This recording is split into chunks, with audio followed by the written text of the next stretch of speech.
Hi, this is going to be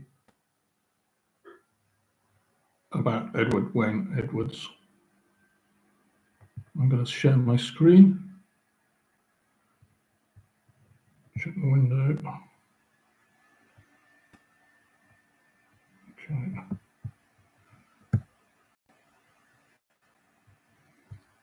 Right. Start at the home page of my website about Edwards. Right, Edward Wayne Edwards, the serial killer and FBI mob fixer hitman who framed people. It's very difficult to describe who Edwards was in simple terms. He was a serial killer, but what was more important, he was an FBI mob fixer hitman.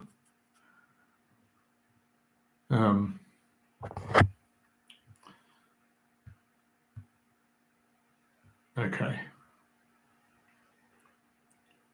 So some of the cases covered here: Elizabeth Short, the Black Dahlia, Lee Harvey Oswald to cover up the assassination of President Kennedy, the Zodiac Killer case, Therese Halbach, and Lacey Peterson. Those cases really stand out. And I've been talking to people. By far the most important witness is Margot Burns, which is Margaret Main.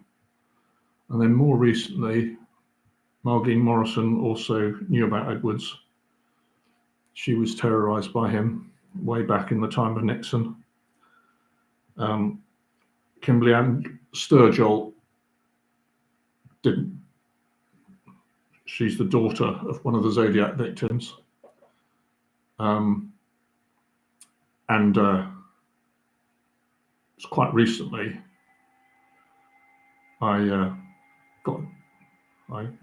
she provided me with a lot of information.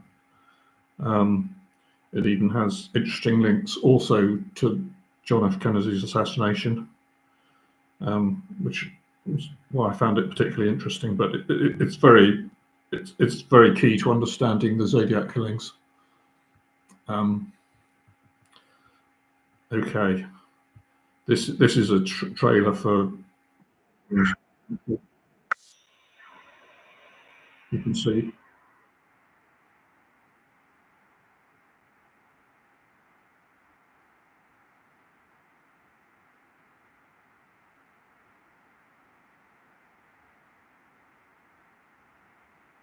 I very much agree with almost everything John says.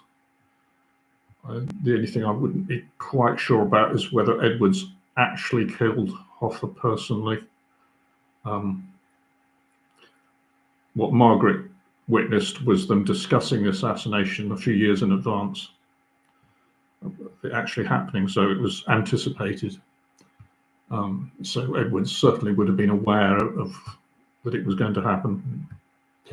Whether he was the hitman, he very well may have been, but I don't quite have absolute proof of that. Right. We go on to the next page. This is a summary. It's very important to understand that he was born in 1928 and not 1933. Otherwise, when he murdered Elizabeth Short, he would have been only something like 14 rather than he was actually more like 18, 19.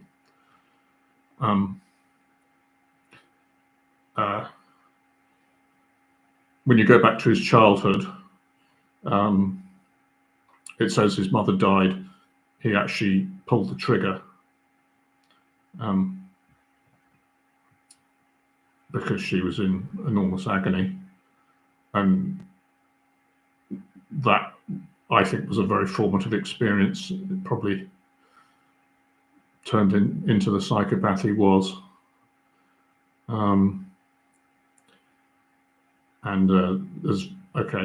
There's various little details here. He died in prison April 7th, 2011 on death row. And he caused a lot of wrongful convictions. Okay. So here there's a list of the wrongful convictions. See, quite a lot of them are now dead. Some have been released, like Ingmar Grandijk, it's probably the most recent one. He was released 2016. And then we've got a whole load of people still in prison, especially Scott Peterson is a case I've been deeply involved with. Stephen Avery, Brendan Dassey, Edgar Patino, Sobot Holt. It's possible he might be out of prison soon. I don't know about him. He could be. I haven't checked for news on him. Christopher Coleman. That was Edwards's final big murder. Darley Routier. Oh, Michael Scarkle is not in prison. Yeah, he's exonerated. What am I talking about? He's in the wrong section. He should be in the release section. I must have forgotten to move him. And then there's some possible ones here that are really quite speculative. I don't really think, yeah, it could be Edwards. Like, just, yeah, that one probably, yeah. I don't know. I don't know about all these. So I think that, especially Larry Swearing, that I felt could have been. He was executed in 2019. And there's this Matthew Riley. Yeah, I don't know. Yeah. Okay, on to the next page. That's the wrongful convictions timeline. I've got all these quick links so you can go to a particular place so we can go and see what he was up to in 1990. He was murdering Danny Boy Edwards, his adopted son, for $250,000 life insurance, and the murder of JonBenet Ramsey. Of course, it's all my opinion that he did that, but it's pretty, in my view, it's pretty overwhelming evidence. He might have had someone to help him in that murder, help him with the setup, I think.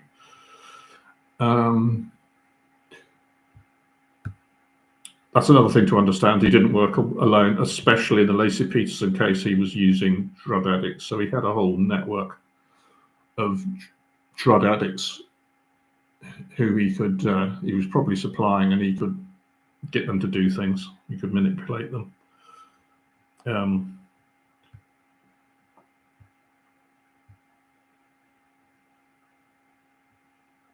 Right, so this is the later timeline. The anthrax letters, obviously a very significant political case, and a long time before I realised why he did the Lacey Peterson murder. I'm convinced now that it was to distract attention from the invasion of Iraq in early 2003. Okay. Sometimes I have trouble getting all the, yeah. So, yeah.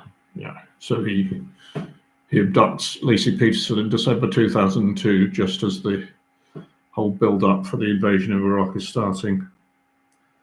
And Edwards made it clear that the decision, well, the order to make a distraction came from the top. In other words, very high levels of government. I'm not saying it was a black operation, so I'm not saying the president knew what Edwards was going to do, but he understood what had to be done, and there would be total black op deniability. There would be no trace that it had been ordered.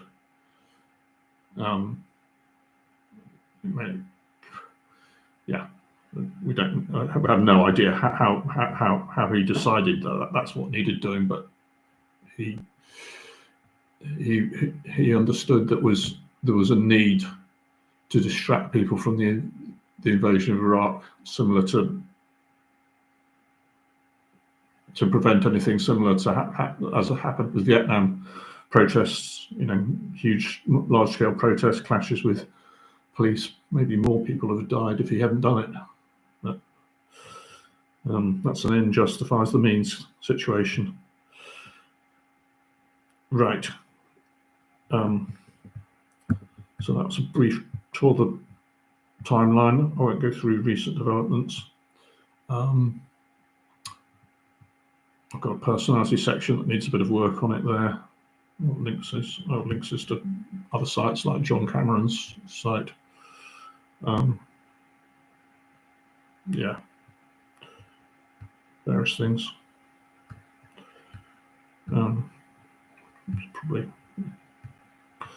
There's probably more to be said on that. I really ought to plan this out more carefully. There's just so much. Just have a quick look at the new witness, Kimberly Sturgell. She's figured out that she's the daughter of Darlene Ferrin, who was one of the Zodiac killings victims. And it's now absolutely clear that the killings were related to Darlene Ferrin having a child with Golden Sturgell, who was then concealed, brought up by Golden's brother Breck and Lita Nadine Johnson, who was married to Breck. They also had a daughter, Tammy, who was born 1963. So they already had a daughter, and Kimberly was brought up believing that Breck and Lita were her parents. She found out when she was about 10 that maybe they weren't. And now she's done DNA tests. And she knows she knows about the escape from Alcatraz. Margaret was also told about the escape from Alcatraz. I think quite a lot of people knew that the Anglins and Frank Morris didn't drown during the escape. And she also thinks her father, not her father, but her stepfather, I suppose you call it, was acting as security at the JFK assassination. And she also thinks John and Clarence Anglin were present. It's not a very good photo, so it's a bit uncertain.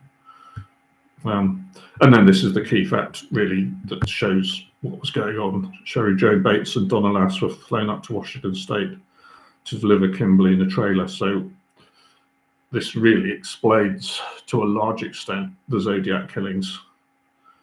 I think they were largely related to this event.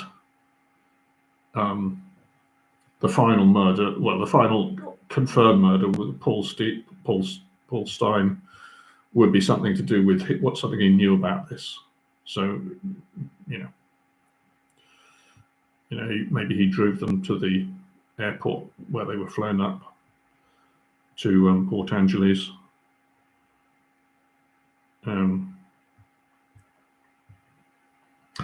It's also how people were being smuggled into Canada. That's how the Anglins went to Canada. There's a ferry that goes across there to the island. Okay, she's had a very interesting life. I mean, she had an encounter with Mike McGough, who was kind of a Zodiac victim, but he knew Mike knew more than he said. Margaret told me Mike knew that Darlene was going to be shot, but didn't expect to be shot himself. And I suppose he was too terrified to ever tell the full truth. He'd have been probably killed before if he ever did try to tell the truth, what he knew, or maybe his family, who knows? It's like the mafia. And bizarrely, Edward Snowden, Kimberly encountered Edward Snowden in around 2003, which is very interesting. Well, it doesn't seem like a pure coincidence. I suppose it could be. He was hanging around Seattle, I suppose. And she submitted a DNA sample to Vallejo police in 2018 and is angry that she didn't get her results. That's all about Kimberly. That's all very recent. There's a bit more she said very recently. Yeah, it was her Aunt Lavon that told her about Brett Gold, and a woman took Estelle's boat out on the bay late at night in June 1962. And that's why she remembered it. And no, this is interesting. The DD-214 form, something to do with, yeah, okay.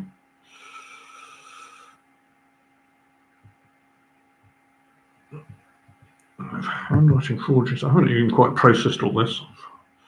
My answer state that matches all three escapees and several documents. Crikey.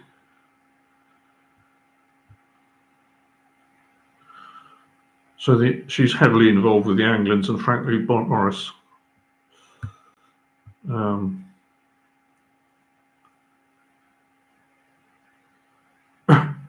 more thing, she's found a book written by Doug Richmond as an alias for John Anglin, How to Disappear and Never Be Found. Okay. I didn't even process that. I didn't really read that up to just now. Right. So that's that. This is Margaret. The big event really here. Well, Edwards kept on telling her things, but the big event really, it all started in 1971, especially when she made the Pines card, because she was given clues about what it meant. She wrote the envelope, and I'll just briefly show the video of her making the envelope. If I go into groups and I look for Pines card.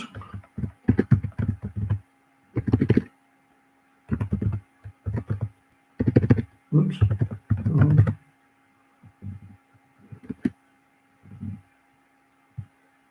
There it is. Right, okay, so that's it. And here's the video. A bit bigger. So you can see her writing, reproducing the writing.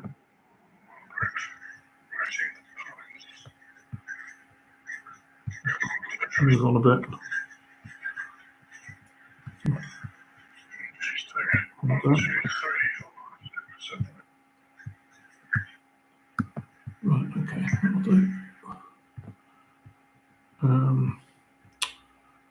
Right, so yeah, I'm trying to keep this short. This shows that Edwards was inking comics. This explains why Margaret doesn't.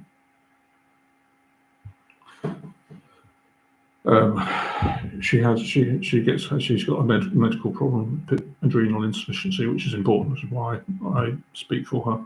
Partly why I speak for her, but it's one reason. Edwards told her just an enormous amount, hours and hours and hours of things he was trying to make her remember. So she was going to be this time capsule with the story of his entire life. So this is the Paulie Stein confession. There's just like this page is only is not everything Margaret knows by any stretch. Just very recently, I've been looking at the D.B. Cooper case, which is quite tangential, but it's clearly related to the Zodiac killings. It's all, I think it's basically related to an incident in 1971 when Edwards said he'd show Margaret and John Gotti how to do a kidnapping. I mean, not a kidnapping, a hijack. So he hijacked a plane just to prove what he could do. Of course, it's been an unsolved case. He made various false leads in that case as well as in the Zodiac killer. So the whole point is that he would send people running off, chasing false leads that led nowhere. If I actually look at the,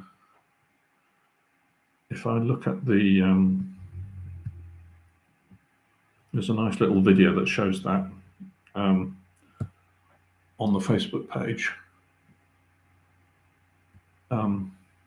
It's a cartoon, and in fact, Edwards believed that that Avery, not where is it?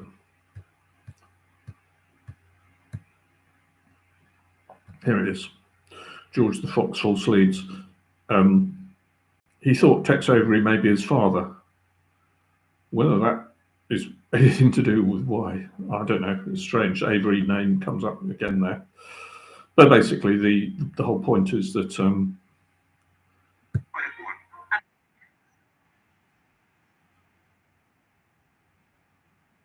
Edwards would send people off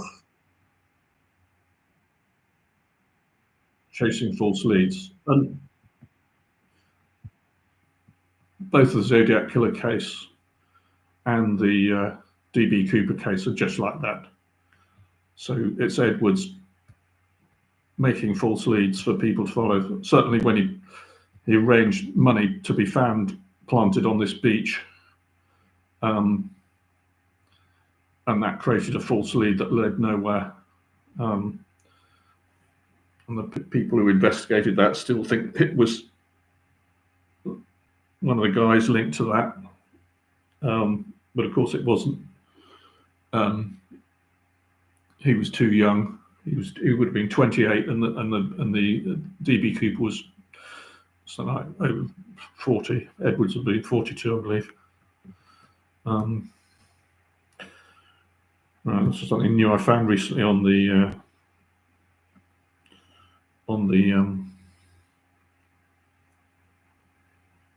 JonBenet case. In November 2006, Rod Messmorland, a friend of John Ramsey, filed a defamation suit against an anonymous web surfer using the pseudonym UnderTheRadar, and that's what he always. Edwards flew a jet plane, and he always talked about flying under the radar.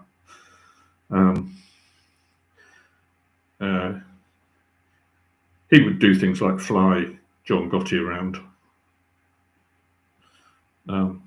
Probably fly drugs around. I don't know exactly what jet plane that would have been, you know.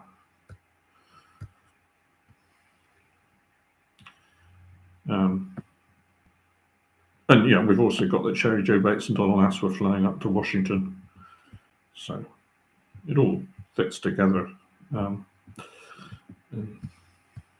ways that I'm still somewhat discovering. There's another. What really underlies it all is MK Ultra, and I need to explain MK Ultra better. Because Edwards was explaining that the Oklahoma FBI bombing was related to Ruby Ridge, which is true. And Ruby Ridge has got connections back to the escape from Alcatraz that I'm not sure. Okay, I'll try and go into that just a tiny bit. So that's new. If I go to groups and look at the I Killed Latest piece and cover, in the they're here. Yeah, so this is all very new. Yeah, Arthur Roderick, he's the key person here, because he really messed up this case at Ruby Ridge, and there was a big payout from it because they used excessive force, and that led partly to the Oklahoma bombing of the FBI headquarters. And the point is, yeah, there's this really interesting connection that John Anglin's still alive, and he's living with Arthur Roderick's sister. Where's it? So that's what Kimberly told me.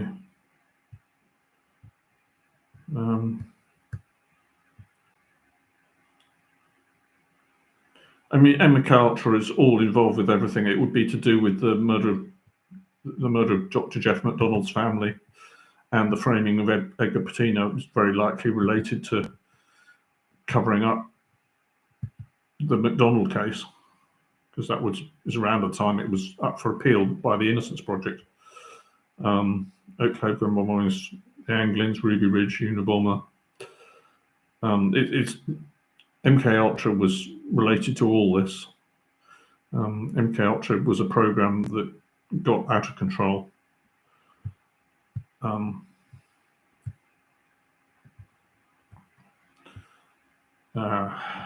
And here's the, yeah, okay. This should be the place where Kimberly recently, I'm going to find it. Oh, somewhere in here, Kimberly mentioned something. This bit about who John Anglin is currently shacked up with. It's the sister of, I can't find it right now. It's in the comments there somewhere. Should be in the comments here. So be careful to make a note for it the other day. That's why I've added the MK Ultra. Where's the...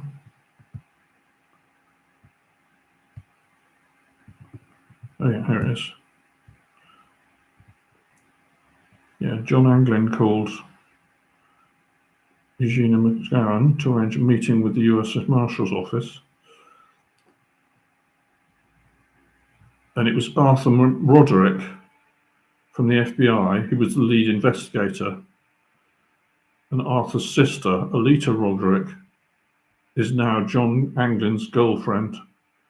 Amazing that John Anglin's still alive. I think he's in his 90s. Okay. That's sort of where we are, though I haven't really written up this connection, because it's like, yeah, the connection between the FBI, the US Marshals, and the Anglins seems to be very deep. I mean, we've also got this witness, the other witness I found recently, who knew about the Anglins running around committing crimes and not being investigated for it. It's Frank Gold. So he was apparently terrorized by Morris and the Anglin brothers. They were murdering kids in Florida, and the FBI were telling local enforcement to ignore it, possibly because Hoover didn't want to be known that he'd let people escape from Alcatraz, or possibly for other reasons. Who knows? Okay, I think that's probably enough. I'll stop there.